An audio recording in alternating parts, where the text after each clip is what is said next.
आप सभी लोगों का स्वागत है फिर से एक बार क्रिक जोन में। आशा करते हो सभी लोग सही सलामत होंगे। तो चलिए शुरू करते हैं आज का वीडियो, जो कि जबरदस्त एक रोमांचक बड़ा मुकाबला, क्योंकि यहाँ पे इंग्लैंड और वेस्ट इंडीज के बीच ये मुकाबला था। ग्रुप स्टेज का आखिरी मुकाबला, लीग स्टेज का आखिरी मुकाबला।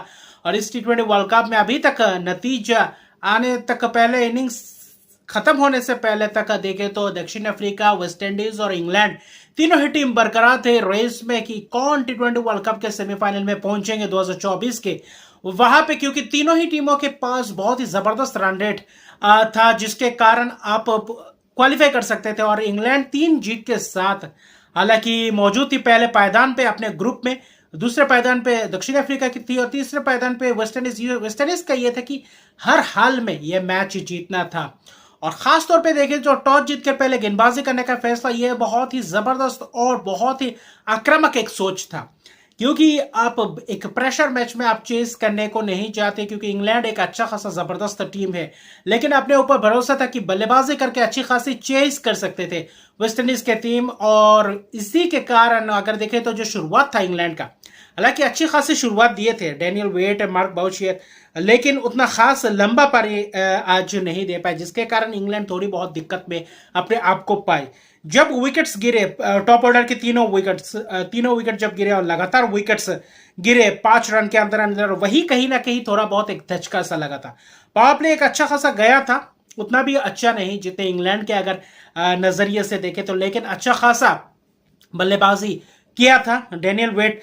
खासतौर पे 16 रन हेली मैथ्यूज का शिकार हुए, कॉट आउट हुए, कैना जोसेफ की जबरदस्त कैच, एफी फ्लेचर की जबरदस्त स्पेल, 14 रन मार्क बेचियर को चलता है क्या, लेकिन नेटली सीवर ब्रांड, हालांकि एलिस कैप्सी की एक रनआउट, जबरदस्त रनआउट बनना, अच्छा खासा एक बल्लेबाज, एक अच्छा खासा ऑलराउंड ऑप्शन था जो इंग्लैंड के किसी भी परिस्थिति में आकर बल्लेबाजी क्रम में पूरी तरीके से वो रिस्पॉन्सिबिलिटी लेकर अच्छा खासा स्थिति में लेकर जा सकती है। लेकिन वहां पे कप्तान हीदर नाइट और नेटली सीवर ब्रांड के बीच एक अच्छी खासी पार्टनरशिप हुई, जिस पार्टनरशिप ने थोड़ा बहुत नींव रखा था। जहां पे जो कोलैप्स दिखा था वहां से थोड़ी बहुत सूझबूझ भरी पारी दिखाई दी, वहां से थोड़ा बहुत पार्टनरशिप बिल्डअप होते हुए दिखाई दिया। 46 रन का पार्टनरशिप था, लेकिन हेदर नाइट को चोटिल होने के कारण आखिर में रिटायर्ड हर्ट होना पड़ा, 21 रन बनाए। उसके बाद फिर से विकेट्स गिरने का सिलसिला शुरू हुआ कहीं ना कहीं, और यही कहीं ना कहीं टर्निंग पॉइंट में कहूंगा इंग्लैंड का कप्तान का रिटायर्ड हार्ट हो जाना, क्योंकि 13 गेंदों में 21 रन एक जबरदस्त आक्रामक रवैया वाले कप्तानी पारी खेल चुके थे। और उनके साथ नटाली सिल्वर नाबाद रहे आखिर तक, 50 गेंदों में 57 रन की पारी, एक अहम वक्त, एक अहम पारी, एक अहम मैच में एक महत्वपूर्ण पारी खेल गया, अर्शदीप पारी, जो कि एक इनिंग्स डिफाइनिंग पारी में कहूंगा खेल गया नेत्राली सीवर प्लांट। और गेंदबाजी में भी अच्छे खासे गेंदबाजी करते, बल्लेबाजी में धाकर अंदाज से बल्लेबाजी करते, और एक अहम, एक अच्छा खासा एक बहुत ही खराब सिचुएशन से निकाल कर ले गए थे अपने टीम को। लेकिन बहुत ही जबरदस्त प्रदर्शन में कहूंगा, खासतौर पे नताली सीबर ब्रांड का बल्लेबाजी में अच्छा खासा मुजाहरा दिखा हेदर नाइट के साथ। उसके बाद Amy Jones, Charlie Dean, Danielle Gibson कुछ खास नहीं कर पाए, रना बॉल कर गए, रना बॉल के साथ रन बनाते गए, और उतना खास एक चक्का लगाया था सोफी एक्लिस्टोन ने, उसके अलावा बाकी कुछ नहीं। आखिरी 2 ओवर में थोड़ा बहुत नताली सीबर ब्रांड ने हाथ घुमाया था, आखिरी 3 ओवर में, एक ओवर में 14 रन 13 रन, जिसके तहत 141 रन बनाए थे। 7 विकेट के नुकसान पे बढ़ना 110 तक ही पहुंच पाते, उतना खास रन 110 पंडा के अंदर ही रहते, उतना खास रन बटोरते हुए दिखते नहीं। लेकिन 8 गेंदबाजों का इस्तेमाल किया वेस्ट इंडीज, जो एक अच्छा खासा आक्रामक सोच, अच्छी खासी फील्डिंग भी अच्छी दिखाई दी। हेले मैथ्यूज की जबरदस्त कप्तानी, हेले मैथ्यूज ने 2 विकेट चटकाया, 4 ओवर में 35 रन भले ही रन दिए, लेकिन अच्छी खासी वो आखिरी ओवर में रन दिए, बनना अच्छा खासा स्पेल किया था हेले मैथ्यूज द्वारा कप्तानी स्पेल। एफी फ्लेचर की 4 ओवर में 21 रन देकर 3 विकेट, जबरदस्त किफायती स्पेल। डिएंड्रे डॉटिन ने भी अच्छी खासी किफायती स्पेल किया, 3 ओवर में 16 रन देकर 1 विकेट, तो अच्छा खासा गेंदबाजी किया। सभी को एक ओवर्स भी मिले, जो करिश्मा रमारक पिछले मुकाबले में जो एक स्टार खिलाड़ी थी, इस मुकाबले में से सिर्फ एक ही ओवर करने को मिला। लेकिन कुल मिलाकर सूझबूझ भरी प्रदर्शन थी, कप्तानी अच्छी खासी थी वेस्ट इंडीज का, और इंग्लैंड जैसे दिग्गज टीमों के एक अच्छा खासा टोटल पे रोका। 141 रन आखिर में, आखिरी 3 ओवर में जैसे प्रदर्शन कर रहे थे, ऐसा लग रहा था कि कहीं ना कहीं वेस्ट इंडीज दबाव में ना पड़ जाए। आखिर के सोच विचार किया, 142 रन के टारगेट चेस कर पाएंगे, और वही पहले इनिंग्स के खत्म होने के बाद एकदम लगभग तय था कि वहां पे पूरी तरीके से क्वालिफाई कर चुके थे दक्षिण अफ्रीका टीम। बस सेकंड इनिंग्स में चेस करने में बस वेस्ट इंडीज के पास यह था कि चेस करे और सीधा सेमीफाइनल का टिकट अपने आप को मिल जाएगा। और वही इंग्लैंड के पास मौका था कि किसी भी तरीके से जीतना अनिवार्य था। भले ही 3 मैच जीत चुके, लेकिन यह मैच भी जीतना जरूरी था, क्योंकि वेस्ट इंडीज 141 रन ही बनाए थे इंग्लैंड ने, जिसके कारण ये चेज अगर कर जाते तो क्वालिफाई कर जाएंगे वेस्ट इंडीज। इसके लिए ये चेज नहीं करने देना था, लेकिन हैली मैथ्यूज और कैना जोसेफ ने आज सलामी बल्लेबाजी करनी और जबरदस्त बल्लेबाजी का मुजाहरा। 10वें ओवर तक जो प्रदर्शन किया, 12वें ओवर तक बहुत ही उम्दा प्रदर्शन, शतकीय पार्टनरशिप, 102 रन 1 विकेट के नुकसान पे इस टूर्नामेंट में, इस वर्ल्ड कप के T20 वर्ल्ड कप में इस सीजन के शतकीय पार्टनरशिप सलामी बल्लेबाजी से दिखाई दिया। एक और उसके पहले अच्छी खासी सलामी बल्लेबाजी किए थे लोरा उल्बर्ट और ब्रेड्स के बीच एक पार्टनरशिप हुई थी।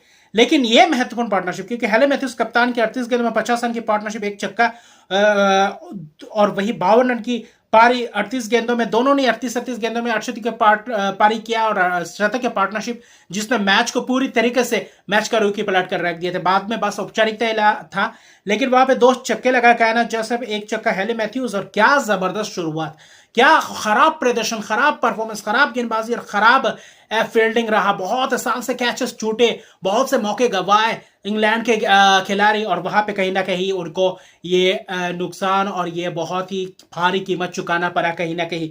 उसके बाद शर्मिन कैम्बेल का विकेट गिरा, लगातार 2 विकेट गिरे थे 102 पे ही, और 2 पे के बाद दोनों सलामी जोरी आउट हो गए।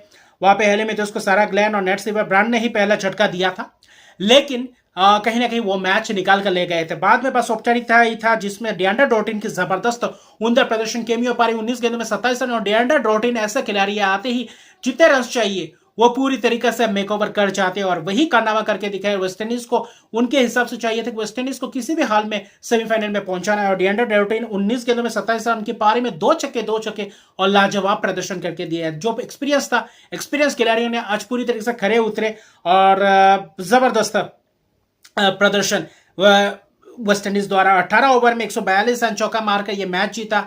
आखिर में 4 विकेट्स ही सिर्फ गंवाए थे, 6 विकेट की जबरदस्त जीत, जबरदस्त प्रदर्शन टॉप ऑर्डर के बल्लेबाजों से, और खराब निराशाजनक गेंदबाजी में कहूंगा, फील्डिंग तो उससे भी खराब प्रदर्शन।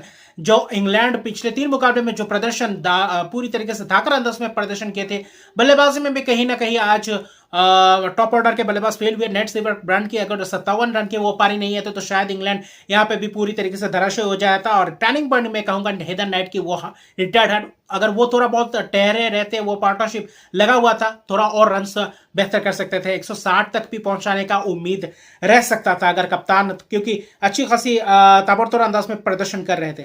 लेकिन वेस्टइंडीज ने क्या लाजवाब प्रदर्शन किया, दबाव में क्या जबरदस्त प्रदर्शन किया। 1 विकेट एक सोफी क्लिस्टन की अच्छी खासी स्पेल में कहूंगा, लेकिन बाकी निराशाजनक प्रदर्शन उतना खास नहीं। पहले ही ओवर से 14 रन की शुरुआत, और पहले ही ओवर में इंटेंट दिखा दिया था कि किस मंशे के साथ उतरी है वेस्टइंडीज की टीम, और सेमीफाइनल का स्पॉट अभी भी फिलहाल पूरी तरीके से अपने नाम कर चुकी है वेस्टइंडीज, और दक्षिण अफ्रीका ग्रुप बी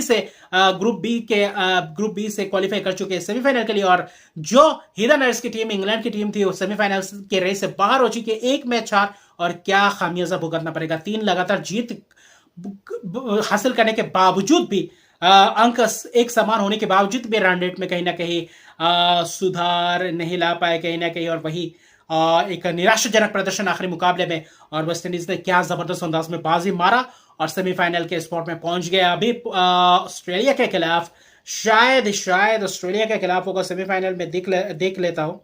मुझे लग रहा है एक बहुत ही जबरदस्त 6 विकेट की जीत, और कहीं ना कहीं ऑस्ट्रेलिया और दक्षिण अफ्रीका के बीच सेमीफाइनल होगा परसों को। और क्या जबरदस्त मुकाबला होगा, वेस्ट इंडीज और न्यूजीलैंड के बीच धमाकेदार 2 सेमीफाइनल देखने को मिलेंगे। और इस आज की जीत के साथ वेस्ट इंडीज टॉप कर चुकी है अपने ग्रुप में, तो बहुत ही बेहतरीन ये लाजवाब Australia, New Zealand, south Africa, West Indies, ये चारों अब भिड़ेंगे। टाइटल कंटेंडर कौन आखिर में जाके फाइनल के रेस में पहुंच पाती है। तो मिलते हैं अगले वीडियो में, अभी के लिए इतना ही। अगर मेरे चैनल को सब्सक्राइब नहीं किया तो मेरे चैनल को सब्सक्राइब कर दीजिए, लाइक शेयर कमेंट जरूर कीजिए। तब तक के लिए गुड बाय।